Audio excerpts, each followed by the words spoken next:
Hello everyone, मैं हूँ आशिका सिन्हा और स्वागत है आपका स्कूल शिक्षा के इस ऑनलाइन लर्निंग प्लेटफॉर्म पे।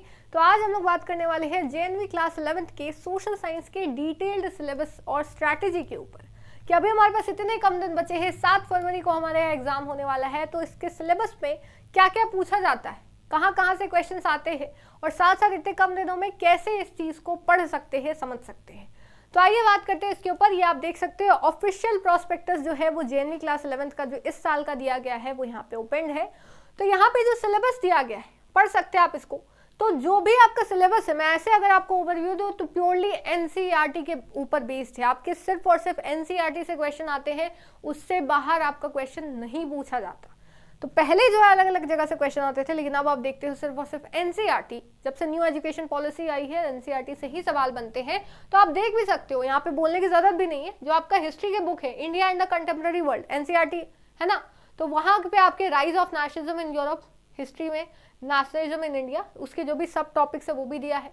Making of a global world, age of industrialisation, फिर आते हैं print culture and the modern world. ये आपकी हिस्ट्री का सिलेबस हो गया। फिर बात करें कंटेम्प्रेरी इंडिया सेकंड, ये आपकी ज्योग्राफी का बुक है, उसके पे वही चैप्टर्स है। Resources and development, forest and wild life, water resources, agriculture, ठीक है, मिनरल्स एंड एनर्जी रिसोर्सेज। फिर आते हैं manufacturing industries, life lines of national economy. फिर तो ये आपके 8 चैप्टर हो गए इसमें।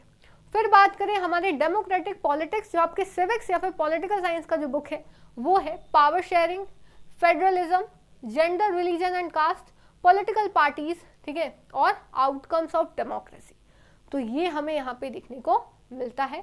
फिर इकोनॉमिक्स की बात करें तो development, sectors of the Indian economy, money and credit और ग्लोबलाइजेशन। अब आप देख सकते हैं खत्म है, यानी जो आपका कंज्यूमर राइट्स चैप्टर है वो जेएनवी में नहीं पूछा जाता, ठीक है। तो इसको ध्यान रखिएगा, ये हमारा पूरा का पूरा सिलेबस। अब बहुत बड़ा है, ऑफ कोर्स सोशल साइंस का सिलेबस तो काफ़ी बड़ा है, क्योंकि 4 टॉपिक्स हमें देखने को मिलते हैं, है ना। 4 सब्जेक्ट्स है, हिस्ट्री है, ज्योग्राफी है, सिविक्स एंड इकोनॉमिक्स है।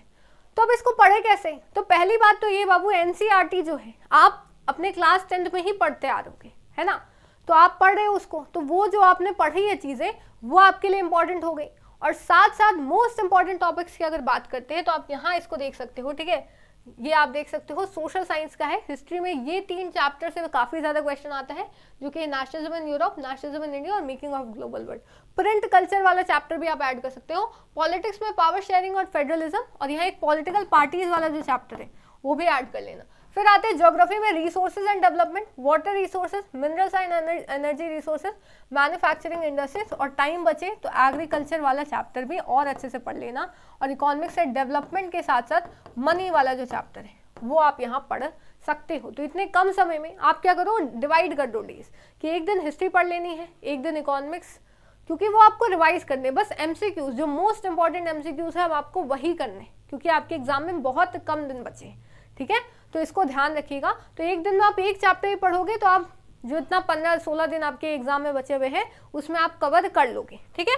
तो ये उम्मीद है आपको ये चीज़ समझ में आई होगी। अब अगर आगे बात करते हैं तो जैसे हम लोग पिछले साल के जो PYQs हैं, जो प्रीवियस ईयर क्वेश्चन 2025 का हमारे पास यहाँ पे पेपर है, आप इसको देख सकते हो, एक बच्चे का है ना। तो हम लोग सोशल साइंस के चलिए क्वेश्चन पे देखते हैं कि कहाँ आपके सवाल है। तो ये जैसे आपके साइंस के क्वेश्चन है। अब आते हैं सोशल साइंस पे। तो देखो डायरेक्टली आपके एनसीईआरटी से सवाल आता है, कुछ बोलने की नीड ही नहीं है। Which one of the following is the first state in India which has made roof top water rain harvesting structure compulsory. तो ये आपका वाटर रिसोर्सेस क्वेश्चन है ज्योग्राफी में, कि किसने सबसे पहले कंपलसरी किया, तो तमिलनाडु इसका आंसर हो जाएगा, ठीक है। Identify the soil on the basis of the given information, ये भी आपका ज्योग्राफी का क्वेश्चन है ना। जो आपका पहला चैप्टर है रिसोर्सेज, उसमें सॉइल के बारे में लिखा है। तो इसमें कौन सा सॉइल हो जाएगा, ये आपका ideal for growing cotton, Maharashtra, Madhya Pradesh, black soil, है ना। फिर आते हैं suppose you have to travel to Chennai to Delhi to avail medical services in emergency situation. तो आपको केस बेस्ड क्वेश्चन भी देते हैं कि आपको जो है जाना है चेन्नई से दिल्ली, आपको एक मेडिकल इमरजेंसी है, तो आप सबसे ज्यादा टाइम किस में लगाओगे, रेलवे में, पाइपलाइन में, रोडवे में, एयरवे में। सबसे कम टाइम का एयरवे में लगता है, तो अप्रोप्रिएट तो यही है कि हम सीधा फ्लाइट लेके चले जाए, क्योंकि इमरजेंसी की सिचुएशन है। तो ये आपका life lines of national economy जो ज्योग्राफी का आपका चैप्टर है आखिरी वाला, उसमें है। फिर आते हैं Neeraj works as a researcher, she is in a dilemma during her, सारे तो नहीं करेंगे, ये सेक्टर्स ऑफ इकोनॉमी से क्वेश्चन है ठीक है। ये आपका मनी एंड क्रेडिट से क्वेश्चन है। फिर आते हैं ये सेक्टर्स ऑफ इकोनॉमी, इकोनॉमिक्स का चैप्टर है। फिर ये आपका एग्रीकल्चर वाला चैप्टर है, ठीक है। तो इट्स अराबिका वैरायटी, आप अराबिका देख के ही बता सकते हो कि ये कॉफ़ी है। तो देखो बहुत इजी क्वेश्चन आते हैं अगर आपने अच्छे से पढ़ा हुआ है। असर्शन से क्वेश्चन है आपका, India comes under frigid zone, India has enormous possibilities of tapping solar energy. तो ये चीज़ आपको बताई जाती है। इंडिया फ्रिजिड जोन में तो आता नहीं है ना, इंडिया टेम्परेट में आता है। तो आपका ये हो जाएगा कि assertion is correct but reason is incorrect. Frigid zone में आता है इंडिया तो इंडिया में ठंड पड़ती, ठीक है, सिर्फ ठंड ही रहती।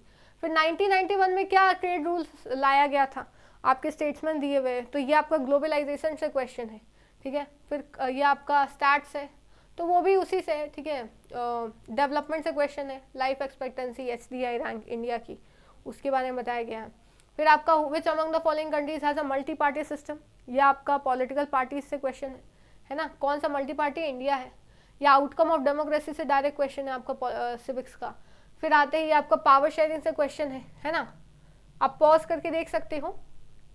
फिर ये 1/3 of the posts have been reserve for women in the local bodies, तो पंचायत और इसमें आपका 1/3 सीट रिजर्व होती है वुमेन के लिए। तो ये आपका इसका जेंडर, रिलीजन, कास्ट का क्वेश्चन है, ठीक है। एक एक क्वेश्चन आप यहाँ देख सकते हो। फिर ये आपका कॉटन प्रोडक्ट्स ऑफ इंडिया, ये आपका making of a global world से क्वेश्चन है, हिस्ट्री के सवाल आ गए अब। ये आपका Napoleonic French revolution, Vienna Congress, है ना। ये आपका नेशनलिज्म इन यूरोप से क्वेश्चन है, जैसे ट्रीटी ऑफ कॉन्स्टेंटिनोपल कब हुई थी, नेपोलियनिक कोड कब आया था, आप अरेंज कर सकते हो इसको, है ना। तो ये है। फिर आते हैं ये आपका नेशनलिज्म इन इंडिया से क्वेश्चन है, कौन सा स्टेटमेंट इसमें से इनकरेक्ट है। फिर ये आपका union list, state list, concurrent list है, अगर आपको शो नहीं हो रहा तो ये है आपका फेडरलिज्म से क्वेश्चन। फिर है डिसेंडेंट ऑफ इंडिया, ये आपका मेकिंग ऑफ ग्लोबल वर्ल्ड से क्वेश्चन है, ठीक है। इसका VS नाइपॉल होगा आंसर। फिर आते first book printed by Gutenberg, ये आपका प्रिंट कल्चर से क्वेश्चन है। Marco Polo return to India, इसमें से कौन सा सही है। गुटेनबर्ग ने पहली बुक बाइबल छापी थी, ये तो सही है।